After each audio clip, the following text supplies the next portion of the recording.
अब हम लोग माँ का पीछा करके उनके ऑफिस का पता लगा लेंगे। फिर हम लोग टिंकू को अच्छा खासा जवाब देंगे। वह हमारी मम्मा को नौकरानी बोलता है। अब उसे मजा खाएंगे। लेकिन पहले हमको पता करना पड़ेगा हमारी मम्मा सच में क्या करती हैं। हाँ हाँ दीदी, थोड़ी देर में चलते हैं, पहले मम्मा को जाने दो। थोड़ी देर बाद कुहू और मीहू दोनों लोग निक्की का पीछा करते हैं और वह देखते हैं कि वे कहाँ जाती है। छुप छुप कर वे लोग देख रहे थे, लेकिन उन लोगों ने जो देखा वो तो हैरान ही रह गए। वे कबूतर अंकल के घर जाकर झाड़ू पोछा कर रही थी। इतना देखकर वे लोग रोने लगते हैं। हमारी मम्मा ने हमसे झूठ क्यों बोला दीदी? क्या हम लोग इतने बुरे हैं कि मम्मा अपनी बात हमसे शेयर भी नहीं कर सकती? हम लोग अच्छे बच्चे नहीं हैं दीदी। नहीं कुहू, ऐसी बात मत बोलो। ज़रूर मम्मा की कोई मजबूरी रही होगी। अभी हम लोग मम्मा से बात करेंगे। फिर निक्की हरियाली आंटी के घर जाती है। वे वहाँ भी जाते हैं। वे ये सब नज़ारा देखकर दोनों बच्चे बहुत इमोशनल हो जाते हैं और रोने लगते हैं। फिर वे घर वापस चले आते हैं। थोड़ी देर में निक्की भी घर वापस आ जाती है। कहो बेटा, अब आपकी तबीयत कैसी है? मम्मा, मेरी तबीयत बहुत अच्छी है। अब मैं बेहतर महसूस कर रहा हूँ। आप कैसी हैं मम्मा? आप तो ठीक है ना? हाँ मेरा लड्डू बेटा, मैं बिल्कुल ठीक हूँ। मुझे क्या हो रहा है? देखो तुम्हारी मम्मा कितनी तंदुरुस्त है, तो तुम्हारी मम्मा को क्या होगा? ठीक है मम्मा, आप हाथ मुंह धो लें, थोड़ा आराम करें। आज भोजन हम लोग खुद ही बना लेंगे और अपनी मम्मा को अपनी हाथों से भोजन कराएंगे। रोज तो आप हम लोग को खिलाती हैं, आज हम लोग खिलाएंगे। क्या हुआ बेटा? आप लोग ऐसी बातें क्यों कर रहे हैं? आप लोग ठीक तो हैं ना? कोई बात नहीं मम्मा, मैंने ऐसे ही कह दिया। आज मेरा बहुत दिल चाह रहा है कि मैं अपनी मम्मा को भोजन कराऊं, वो भी अपने हाथों से। ठीक है बेटा, अगर आपका दिल कर रहा है तो आप बिल्कुल करें। चलो, मुझे थोड़ा सा आराम करना है। फिर दोनों बच्चे मिलकर भोजन बनाते हैं और अपनी मम्मा को भोजन कराते हैं। रात में सब लोग सो रहे थे। तभी मीहू बोलती है, मम्मा, क्या हम लोगों से कोई गलती हुई है? क्या हम आपकी सगी औलाद नहीं है मम्मा? मीहू बेटा, आप ऐसी बातें क्यों कर रही हैं? आप तो हमारी सगी औलाद है और हम आप दोनों को अपनी जान से ज़्यादा प्यार करते हैं। आप दोनों से कोई गलती नहीं हुई है, पर आप ऐसा क्यों पूछ रही हैं बेटा? क्या हमसे कोई गलती हुई है? मम्मा, अगर हम आपके सगी औलाद हैं तो आप अपने सारे दुख अपने पास क्यों रखती हैं? आप हम लोगों से शेयर क्यों नहीं करती मम्मा?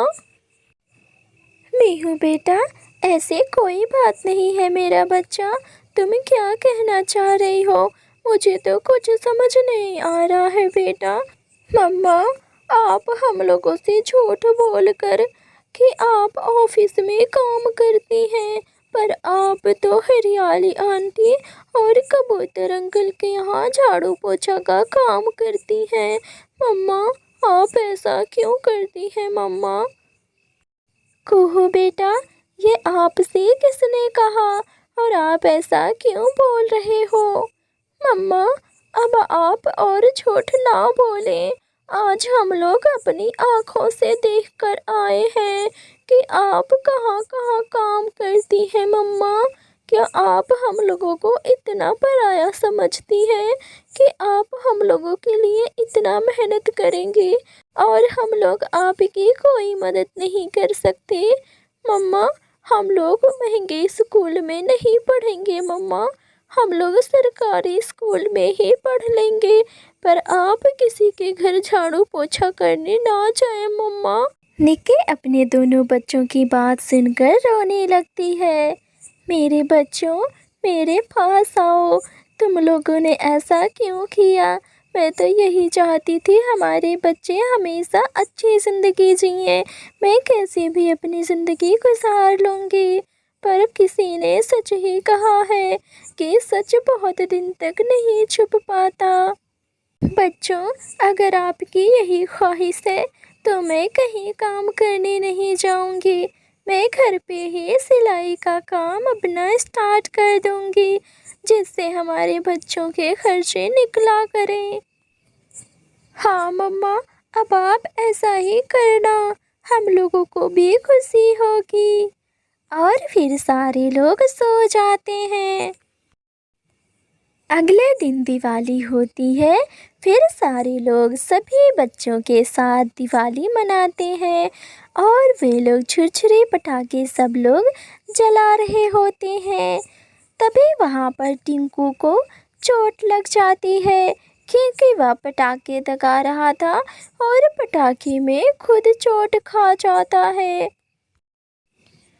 और कबूतर का बेटा रोनू भी वहाँ पटाखे जला रहा था, वे भी उसी पटाखों में जल जाता है। टिंकू और रोनू दोनों बहुत रोने लगते हैं। फिर सभी लोग उनके पास जाती हैं। मीहू और कुहू दोनों लोग उन्हें बचाते हैं और उनकी मदद करते हैं। तभी टिंकू बोलता है, कुहू, तुमने मेरी मदद क्यों की मेरे दोस्त? मैंने तो तुम्हें हमेशा भला बुरा कहा है। नहीं मेरे दोस्त, मेरी मम्मा ने बोला है कि सबकी मदद करनी चाहिए, कोई अच्छा हो या बुरा, मुसीबत में सबका साथ देना चाहिए, और मैंने वही किया। मेरे दोस्त, मुझे माफ़ कर देना मेरे दोस्त।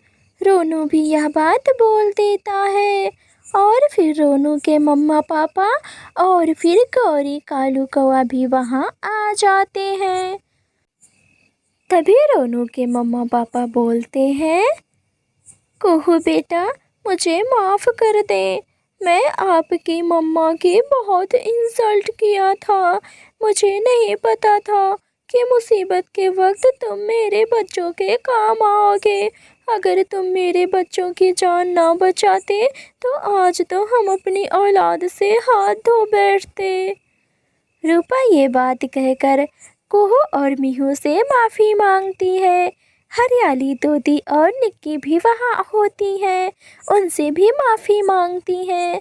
सभी लोग आपस में खुश हो जाते हैं और सभी लोग साथ मिलकर दिवाली जलाते हैं और वे लोग पटाखे ना जलाने की कसम खाते हैं, केवल छुरछुरी से ही दिवाली मनाएंगे।